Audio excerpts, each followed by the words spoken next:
Okay, we were supposed to record. Sorry, everyone. That part, that the review is lost forever in time. And we are now beginning the second section, the training of a bhikkhu, with Suan reading for us. Okay, Suan. Thank you. There the trainings are recited. Whatever bonds there are in the world, one should not be intent on them. Having entirely pierced through sensual pleasures, one should train for one's own nibbana. One should be truthful, not impudent, without hypocrisy, devoid of divisive speech. Without anger, a muni should cross over the evil of greed and miserliness. Thank you so much, Todd. One should vanquish sleepiness, torpor, and dullness. One should not keep company with heedlessness. A person whose mind is set on nibbana should not persist in arrogance. One should not be led into false speech. One should not engender affection for form. One should fully understand conceit, and one should refrain from rashness. Thank you, Todd. Ayavimala.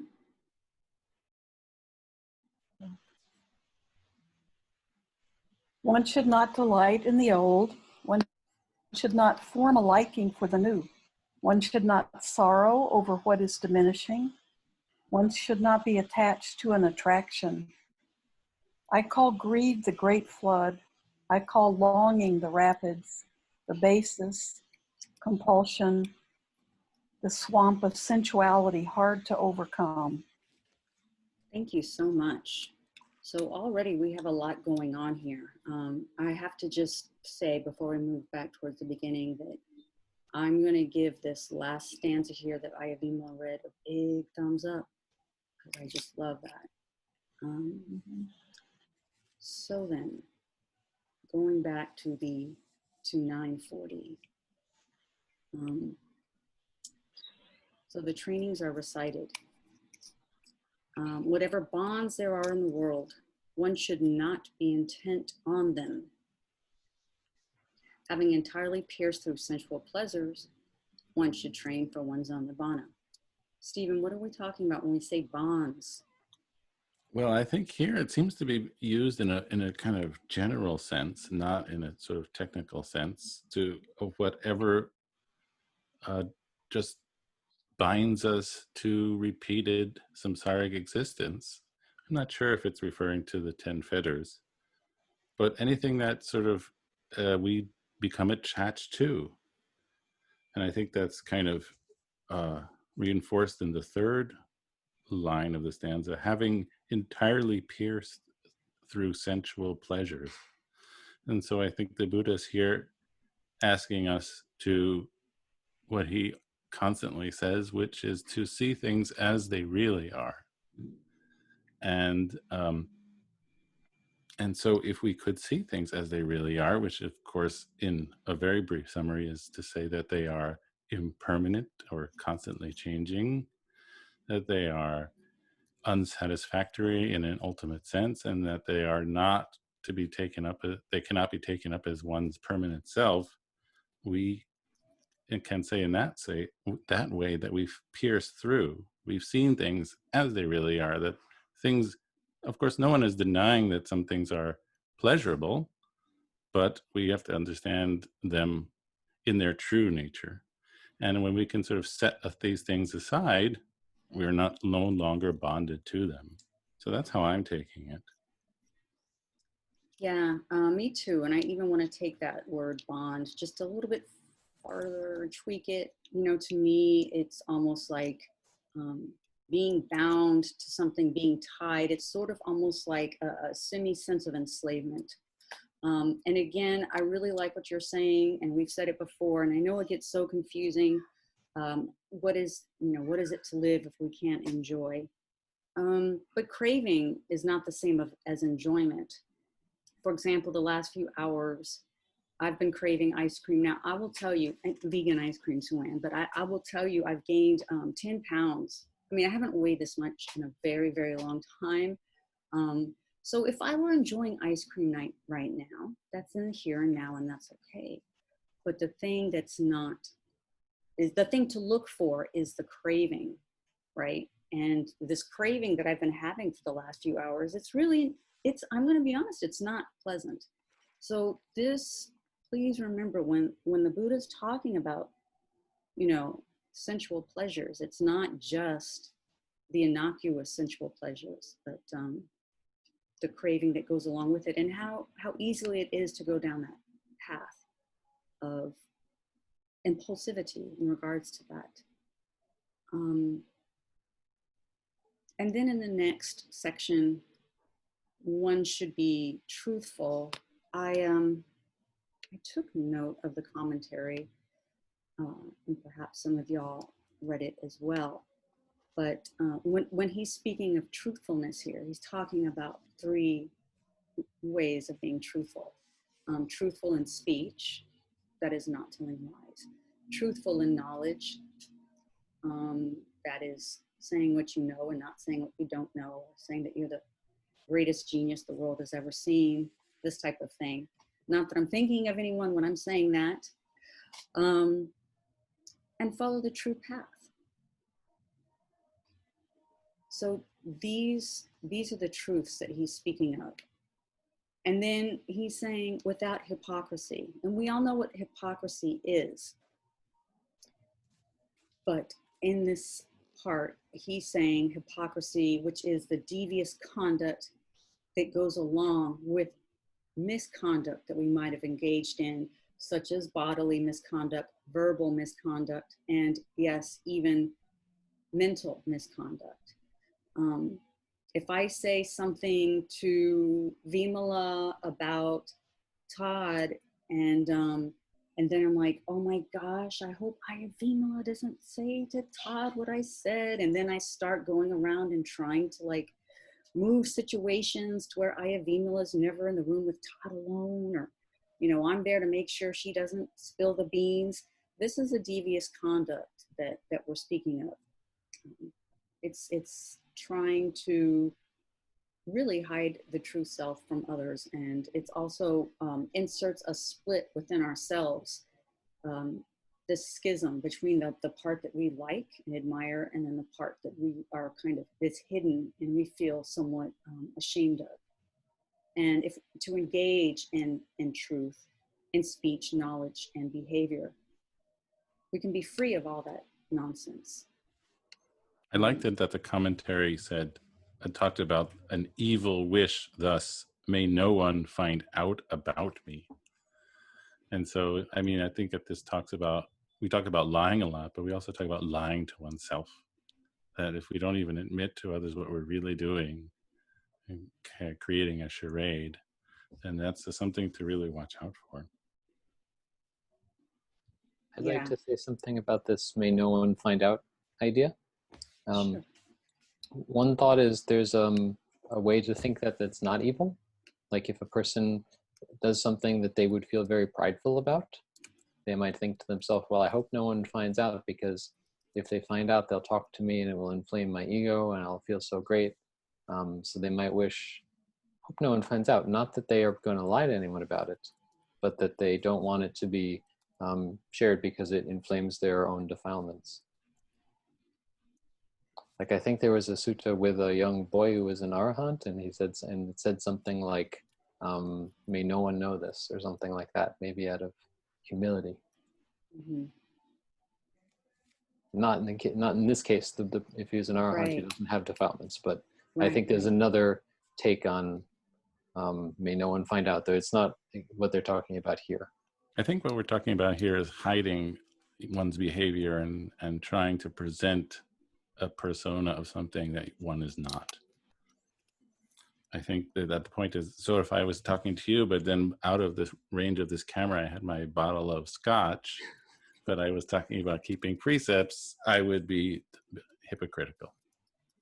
And so I think that's the idea. So if I talk about giving up sensual pleasures and then I close my laptop and run off to the ice cream stand because I just have to have it, then perhaps I'm not really doing what the Buddha has asked me to do, or at least try to do. Well, I think taking that just a bit further, I think if I closed my laptop and went down, there's an ice cream truck on every corner up here. If I were to do that after I had spoken about craving and not giving into craving, it's one thing to do it and hide it. But if I say, okay, I am now giving into craving, that's what's happening. It's a very different thing when that happens.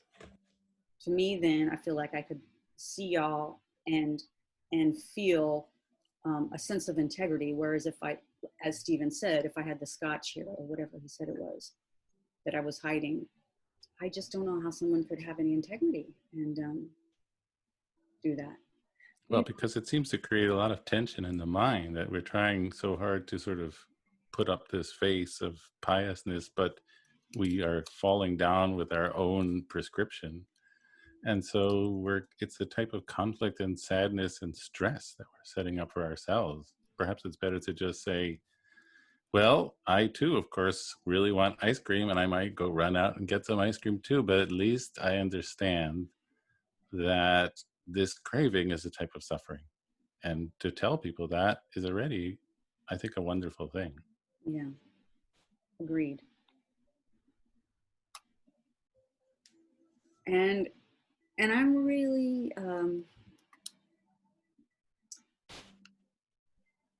I like the without anger.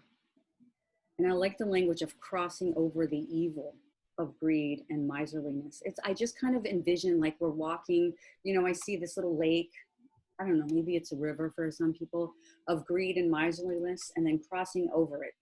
It doesn't even touch us. And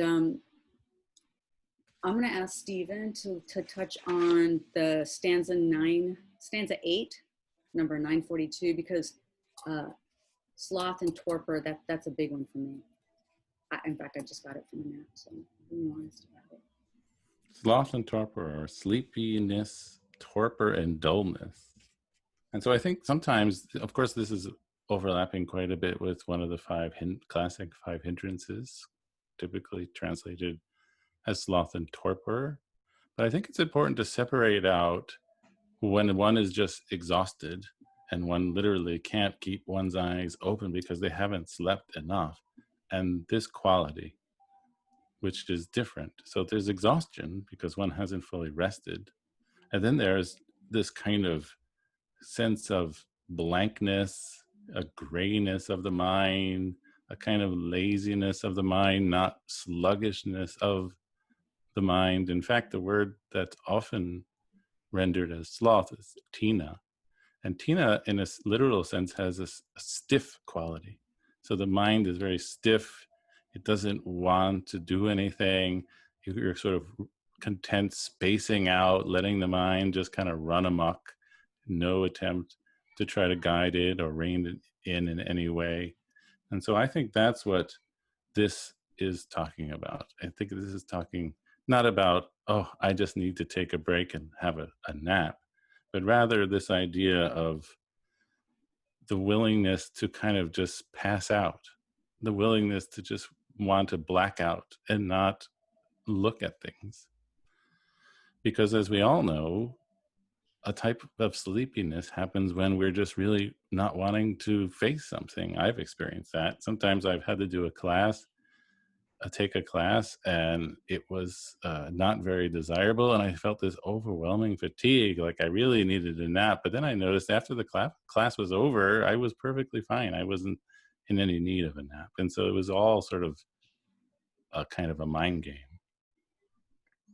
So that's my take on the beginning. And of course, keep company with heedlessness is related to the Buddha's one of his very last exhortations to his company of monks in the Parinibbana Sutta, where he says, strive onward without heedlessness.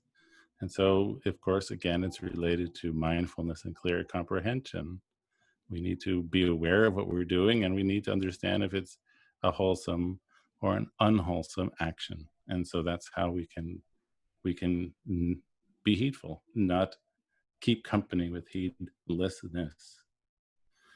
And so there's a lot of different things going on. I have to say, this kind of reminds me a bit of the Metta Sutta at the beginning, where there's all these qualities are laid out of a, specifically there, a monk, but of course it can probably be applied to anyone who wants to have success in their pursuit of nibbana, that the sila aspect is a very important one. It's not just like, well, you know, I can't focus on anything and I really rather take a nap, but I'm going to sit here and aim for jhana.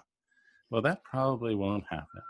Or to think that we're going to abuse our senses in some very gross way and then go sit in a meditation session and have some amazing concentration. It just doesn't work that way. And so I think the Buddha is telling us here how important this piece of the practice is, how important sila or virtue is. Because if our mind is totally polluted, then very little will probably happen in terms of concentration and wisdom. And I have to say, you know, I love sutta study, obviously, but I find that you learn so much more than, I don't know how to say this skillfully. A lot of Dharma centers that I've been to, kind of, they're things like, you know, mindfulness meditation. And so for me, I kind of wonder, you know, I don't know if you guys have it in the parts of the world that you're in, but in New York City, we have this, well, it may have gone under by now, who knows, with this coronavirus, but there's a chain of sitting studios called Mindful, MNDFL. And you can buy a cushion, I think, for like $20, $25, and they guide you through a meditation. But it's really just about, I don't know, meditating to sharpen your abilities at your job or school, which is just really fine. But if you are interested in Buddhism and practicing Buddhism, it's really important to focus on the sila, as Stephen says, because without that, kind of what's the point of meditation? And I feel as though it gets so much short shrift in our present day Dharma centers here in the West. One could argue, I mean, you really should, of course, sila and, you know, meditating and having virtues, all of those go together, but I don't know. My thing is, let's really amp up the sila. Amp up the sila. Maybe we can start a meditation center called I like Amp it. Up the Sila. Pump up the sila. Yeah, that's it. That's it. I like that. Pump up the sila, pump up the sila, pump up the sila, pump. You guys remember that? Okay, I'm not sure if you do, but it's okay. I have to say I was a little bit puzzled in the next stanza because it seemed kind of a weird segue when he talks about one should not be led into false speech. One should not engender affection for form. Wait, I wanted to say something before I moved on. Oh, and sorry. I think I can help you with that. But you know, one whose mind is set on nibbana should not persist in arrogance. I'm kind of surprised that you skipped over this, Stephen. Me? Yeah, arrogant? Yeah. No. I'm perfect in every way. Don't kid yourself. I know. Gosh, I'm so silly in that way. True that. My bad. But yeah, I really like that because how often do we, I mean, I've said it myself. I don't need to meditate today. I got it together. I got time. This is kind of like an arrogant attitude, isn't it? Getting to nibbana, so it's easy to say, I'm not getting there anyway. Let me just watch Netflix. This is a real pursuit, and it's not for the faint of heart. And it takes a degree of humility, I think, to continue on in this pursuit, because so often it can be like, oh my God, I'm sitting here. I've been doing this for, you know, so many years of my life, and where is it getting me? It's a humility. And I would love to hear what others have to think, but for me, not being led into false speech. Once again, okay, and now I'm not in cahoots with Ayavimala. I'm in cahoots with Diane, and I'm talking. You know, I formed like an alliance with Diane, and we're telling secrets about Jean, right? And or say Diane has a thing about Jean, the t-shirt she's wearing, and she's like, Regina, can you believe that t-shirt Jean's wearing? So that to me is being led into false or improper speech, or I think that's mine, and I left it at the last retreat, and now she's wearing it. Oh my gosh, I didn't know Jean was like, took things that weren't really given like that. Can you believe that about her? And then engendering affection for form. I mean, I don't know, maybe you guys, I mean, maybe. it seems like it's exactly what it says, but it just seems like a weird segue. Does it? Does anyone know what is being, or think they know what's being said by engendering affection for form? I mean, don't we all try to look our best?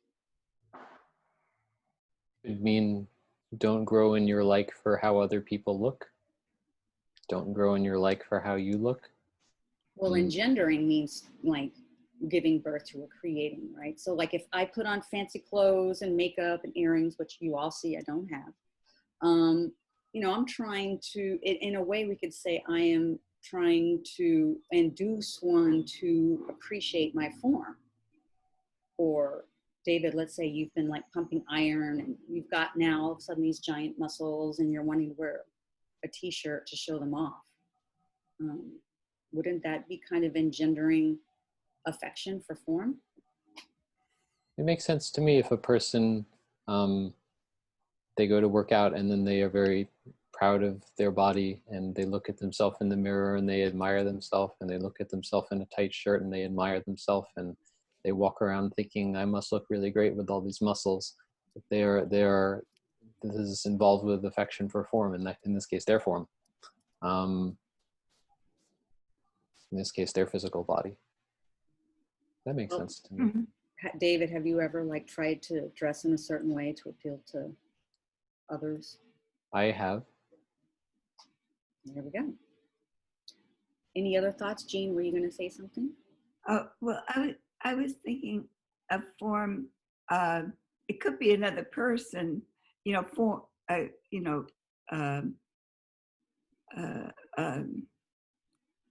interest in the form of another person, but it also, form is just anything, object, sculpture.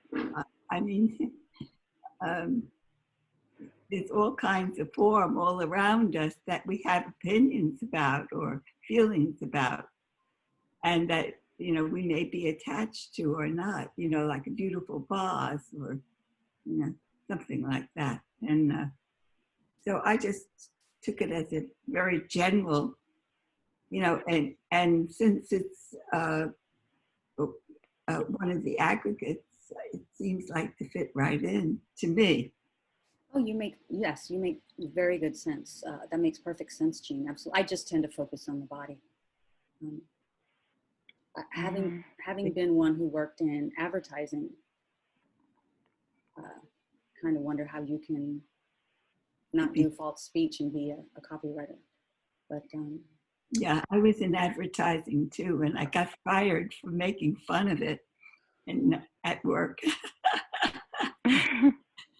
But it was the only job I got fired from, but I felt very proud of being fired from that. I think it's interesting that the verb Bhante chooses engender, and the Pali word is related to the word to create, which seems to have a slightly different sort of shade of meaning than to be affectionate. But here, to create affection, to build up affection. I think we can become attached or have affection for any kinds of form. I think Jean makes a good point that it doesn't have to be one's physical body or another physical body, but it could be any sort of object we just enjoy gazing at, which is interesting because it seems like some things are considered wholesome to gaze at, like Buddha sculptures, right? That's considered a very wholesome thing, and it seems like it would be okay to have affection for the Buddha and an image of the Buddha and what he sort of stands for. And so I think it's a complicated thing that's being talked about. And I think the only way it probably can be resolved is to look very closely at one's own proclivities and mental states. Does anyone else have a feeling about engendering affection for form that hasn't spoken up? Well, I have a feeling about whether the Buddha would have liked that we have affection for statues of the Buddha. I mean, it was a long time after the Buddha was living that there were statues. So I'm not sure if I agree that he might say that the way we celebrate statues of the Buddha, and every country, has the form that's the appropriate form, even for that culture, for that country. I don't know if that's a good thing or not. I mean, in our temple, we have a big, enormous Sri Lankan Buddha that's really beautiful, and I like to gaze at it. But I don't necessarily think that's that important that we have those forms. But that's Sure. Would you advocate for a temple with sort of a very small and dimly lit Buddha statue, and sort of one that was because I've seen this for real in Japanese Zen Buddhist temples. Yeah, I wouldn't have it dimly lit because I like the idea of a light all the time but I really think this could be connected with kind of a Christian background, that it's like a graven image. It's a thing that we can get focused on. That's not really what's important. Mm-hmm. But don't you think that the statues are just representational, and that I think if you have this great affection for the actual form of the statue, that's one thing. But if it's that you look at the statue and it reminds you of the Buddha, the Dhamma, and the path, that's a whole different thing. You're not really admiring the statue. It's just that statue is representational and brings to mind, I think, wholesome things. Does anybody else feel that way?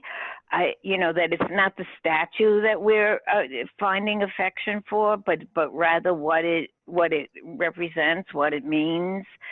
And that, to me, I know I have several statues of the Buddha, even one my friend sent me as the incarnation as a cat, which apparently he has been portrayed as at certain times. But it doesn't make me say, oh, I love this statue, I don't want anything to happen to this statue. It just, when I look at it, I think about what the Buddha said, or it leads me to think about the Dhamma. I don't know if anybody agrees with that or not, but that's the point that I'm trying to make, that I understand what you're saying, and I know because I come from a Catholic background and there were statues all over the church all the time for every saint. But I think it's not about having such affection for the form of that statue, but what that statue represents.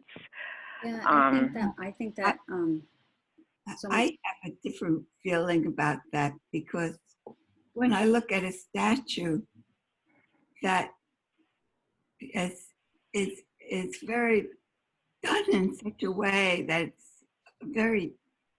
the image is very profound. I get a very profound feeling from it. And and there's a difference.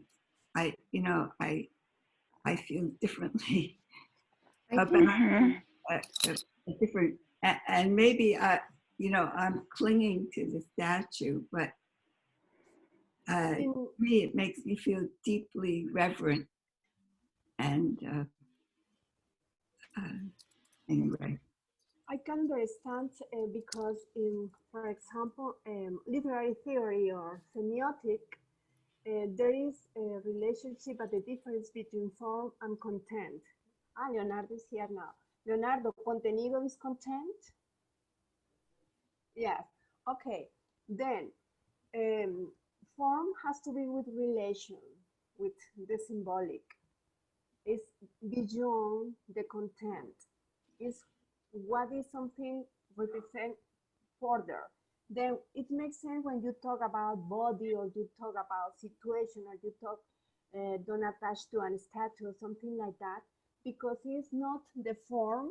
If I listen to the bell, it's not the bell itself. It could be a piece of this thing. And you can produce a sound with this. But if my purpose is to move something else, this is the form, but the other part is the content, what it represents, what is the symbolic issue beyond how your body looks like or how you look like or how everything is considered we appreciate through the sense. I don't know. I guess that all of you in this, at the respect, add something interesting. So, well, Ivimala has started a bit of controversy, and I think that we relish that. It is always good to have multiple, thoughts and share them. And it's been great to hear what all of you have had to say on this. And interestingly enough, we didn't even finish going over the sutta, and we didn't I was really looking forward to 944, but I mean, I guess we're gonna have to hold that off until Thursday, which is just fine. We will send y'all out an email. My apologies. We just weren't sure if we were sending y'all too many. And we once again have given metta a short shrift, which one should never ever do. So we'll do this quickly. If you just close your eyes with me, everyone.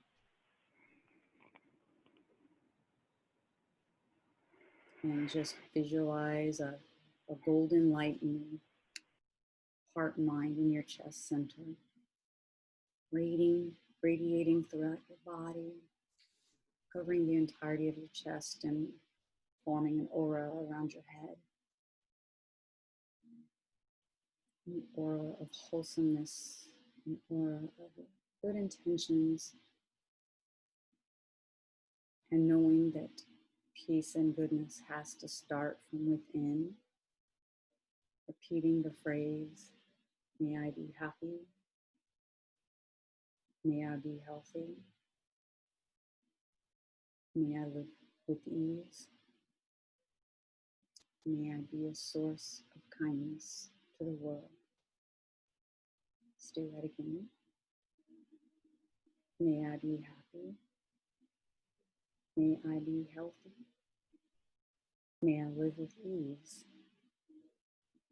and may I be a source of kindness in the world. Okay, so we did it, gang.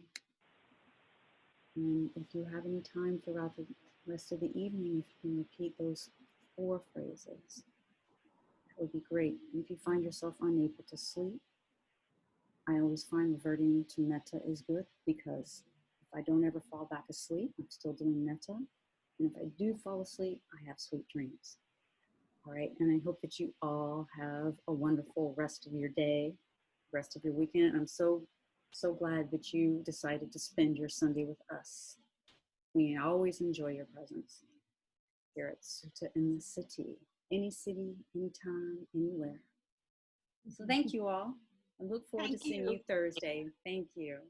Thank you so much. Thank you, Stephen. Thank you. Goodbye. Thanks. Bye-bye.